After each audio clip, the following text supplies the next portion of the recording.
El presidente Piñera promulgó la ley de trabajo a distancia y teletrabajo. Esto va a permitir para esas labores en que se puede implementar descongestionar muchas ciudades, tal vez el transporte público y dar más seguridad frente a esta pandemia, ¿no? La ley establece, entre otras cosas, que deberá ser el empleador quien entregue al trabajador todos los materiales e insumos necesarios para desarrollar el trabajo a distancia. Pero, ¿qué derechos tenemos como trabajadores? Queremos conversar de estos temas con la ministra del Trabajo, María José Saldívar. ¿Cómo está? Gracias por acompañarnos. Buenas tardes. Hola, muy buenas tardes. A ver, nos regimos entonces en el teletrabajo, en esta nueva normativa, bajo los mismos preceptos del Código del Trabajo, con todos nuestros derechos como empleados. Bueno, todos los mismos derechos que nosotros tenemos en virtud de nuestro contrato de trabajo, si es que decidimos cambiar a una modalidad ya no presencial, sino que una modalidad ya sea trabajo a distancia o de teletrabajo, los vamos a conservar. Por lo tanto, en el tema de la remuneración, en el tema de nuestra jornada, en el tema de otros derechos laborales que tengamos nosotros, todos se van a mantener de la misma manera. Sí, a ver, para ser súper prácticos, ministra, las empresas deben proveer de todo insumo para hacer las actividades. ¿Qué insumos son los que hay que tener en cuenta? Imagino computador, resmas de papel, pero hay otros temas que son más operativos, ministra. Perdone que sea tan detallista, pero en la práctica se ven los problemas. ¿Qué pasa, por ejemplo, con la conexión a Internet? A lo mejor un trabajador tiene toda la voluntad, pero resulta que no necesariamente tiene que tener banda ancha o no la tenía contratada. ¿Eso corre por cuenta del empleador? Bueno, esa es una de las razones por las cuales es tan importante este proyecto de ley que fue aprobado, porque hasta antes de esta ley, esto de acá quedaba a la voluntad de las partes y por lo tanto el trabajador muchas veces tenía que él usar su computador o tenía que usar él su conexión a Internet. Hoy en día, teniendo esta ley, queda claramente establecido que es responsabilidad del empleador entregar todos los insumos que sean necesarios. Y estos insumos van a ser distintos según la modalidad de trabajo o el tipo de trabajo que realice ese trabajador. La provisión de Internet es uno de aquellos elementos que va a tener que proveer el empleador respecto de su trabajador cuando así sea necesario. Sí, hay otro tema que es bien relevante, ministra, porque a veces cuando se ha puesto en marcha el trabajo de distancia en otras oportunidades, no tanto como tal vez en esta circunstancia, una de las cosas que más cuesta, oiga, es desconectarse. Entonces dice, sí, suena súper entretenido el trabajo a distancia, pero no me dejan en paz. El derecho a desconexión, ¿cómo se materializa? Por ejemplo, hay países en que el sistema operativo de correo, de mails, deja de funcionar a cierta hora. Para dar un ejemplo, ¿hay algo así concreto en esta ley? Efectivamente, y esta también es una de las grandes innovaciones respecto a lo que teníamos antes de la aprobación de esta ley. Hasta hoy día, un trabajador que haya pactado un trabajo a distancia con su empleador no está sujeto a una jornada de trabajo. Y esto quiere decir entonces que las funciones, salvo que se haya pactado algo distinto, podrían ser continuas.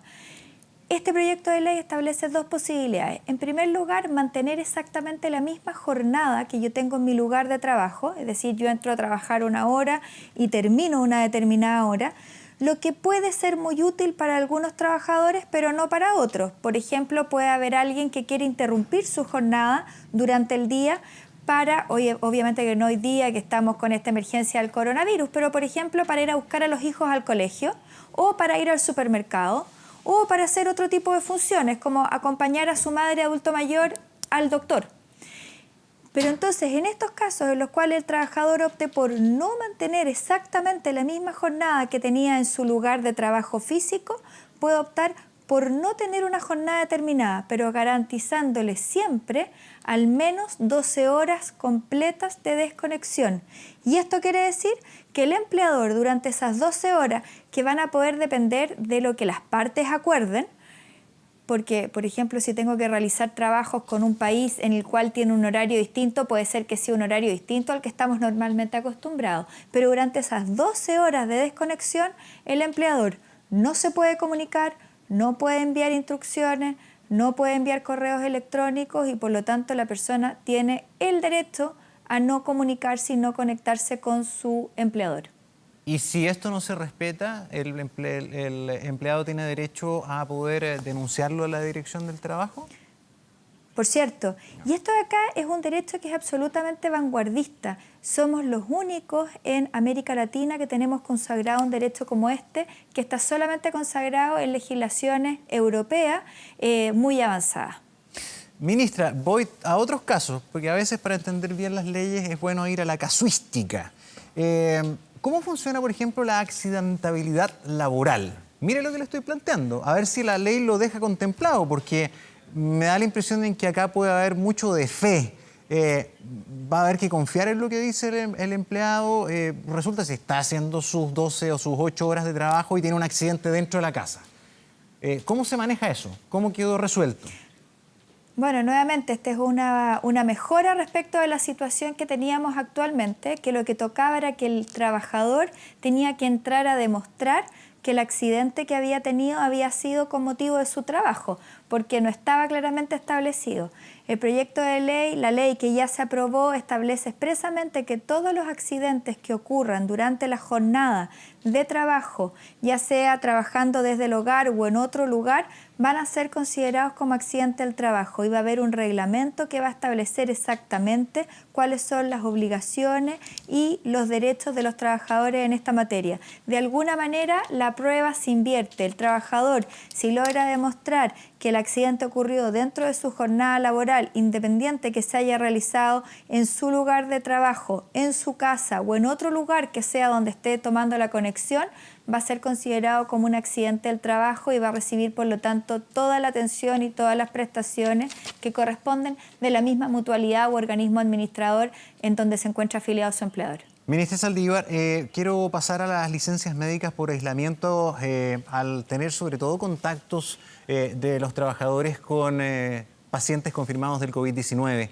Porque ahí se está dando un problema. ¿Con qué nos quedamos? ¿Cómo se debe enfrentar esto? ¿Qué dice la Suceso o Superintendencia de Seguridad Social al respecto? Porque hay licencias que se están bloqueando. A ver, esta es una materia que quien define cuáles son los criterios es el Ministerio de Salud. Y hoy día el Ministerio de Salud, el Ministro de Salud en la mañana, conforme a las modificaciones o a las sugerencias de la OMS, ha establecido que aquellas licencias médicas que se le otorguen a personas que han tenido contacto directo se deben cursar como licencias médicas preventivas. Por lo tanto, tenemos hoy día una nueva instrucción de la autoridad sanitaria que va a liberar este código y por lo tanto esas licencias médicas se tramitan como tales. ¿Y cómo se argumenta, cómo se justifica eso, ministra, para el trabajador? ¿Cómo acredita, por ejemplo, que estuvo en contacto para no entrar en una disputa con el empleador también?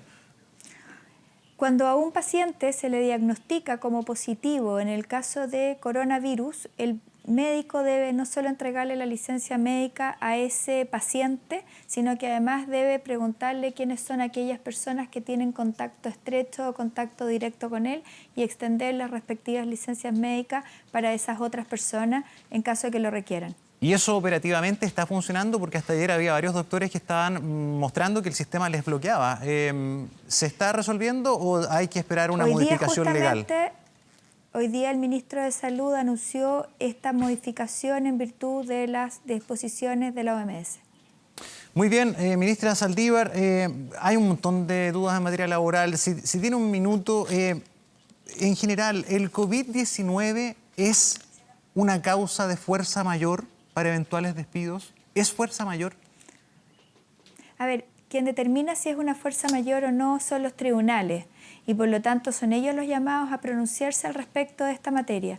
En materia laboral es muy importante la calificación que se le otorga a esta pandemia porque de ello va a depender si es que existen indemnizaciones o no para el trabajador. En caso de fuerza mayor, la indemnización no corresponde, no así en el caso de necesidades de la empresa.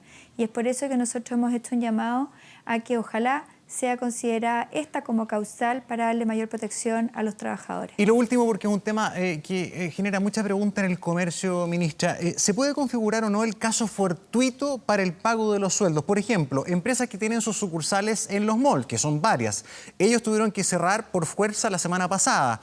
¿Se configura el caso fortuito? ¿Cómo opera aquí, por ejemplo, el pago de los 15 días de este mes? ¿Tienen derecho a sueldo o no tienen derecho a sueldo? A ver, todos los trabajadores tienen derecho a su remuneración si es que ellos han cumplido con su jornada de trabajo. Y en el caso de los cierres de mall, según la información que nosotros como Ministerio del Trabajo tenemos, fue un cierre que fue consensuado, que fue decidido por parte de los dueños de las tiendas y por lo tanto en estos casos debiera operar la mantención de las remuneraciones. ¿Y qué tipo de remuneración se paga? ¿El base, un porcentaje, es de acuerdo? ¿Esto queda sujeto a la voluntad del empleador? ¿Cómo se maneja? A ver, cada parte o cada una de estas relaciones laborales debieron de haber llegado a un acuerdo cuando se hace esta modificación al contrato, ¿no es cierto?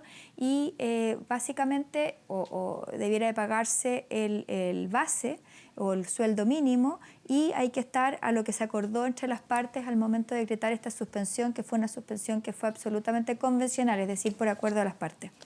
Muy bien, ministra Saldívar, muchísimas gracias por acompañarnos esta tarde para hablar de varios temas. Quedan varias dudas al respecto, pero vamos a tener más oportunidades para seguir conversando más adelante.